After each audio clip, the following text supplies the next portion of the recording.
A lei de plano de maior te trata ora com pareja não te divorciar, mama tata não quer vai for de outro e eu não tá na meio de situação aqui, não me se chega na outro junto para assim na traja e põe preto riba branco que que te vira o futuro de educação de naio quem te toma aqui parte, quem te toma aqui responsabilidade e também eu não tenho na participação dentro do programa aqui. Essa aqui netamente está agora suceder, prometo que o processo de divórcio chega assim na lei. Uma vez que o plano de maior está trabalhando, agora que chega diante de mesa verde, senhor juiz, lo punta para o plano de maior aqui e essa aqui mesa agora poni diante para assim em verdade mostrar que o maior trabalha junto na o plano de maior custa na benefício de ayunan. Naturalmente nós sabemos que o processo assim aqui tem pareja não que também passador de processo hobby fácil, tanto em mama e tata,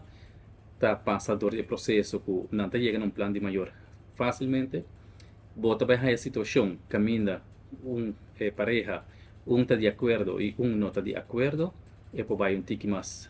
lento, tique mais struf, pero ele vai resultar no final, e bota vai a situação, caminha com ni banda de mama, ni banda de tata, e cooperação não está vai cana hopi bom. Então, em caso não aqui nós vai haya é hora que mediation, uma pessoa que vai para me que vai ajuda dentro do processo, que está dando a mama e a tata e sustém e guia também a eu para assim chega no plano de maior, para uma maneira como mencionar, hora que chega dentro do processo mais avançado, caminho que o senhor juiz lo pede para o plano de maior, essa aqui lo me seguro que deve demonstrar, para assim em verdade mostrar que está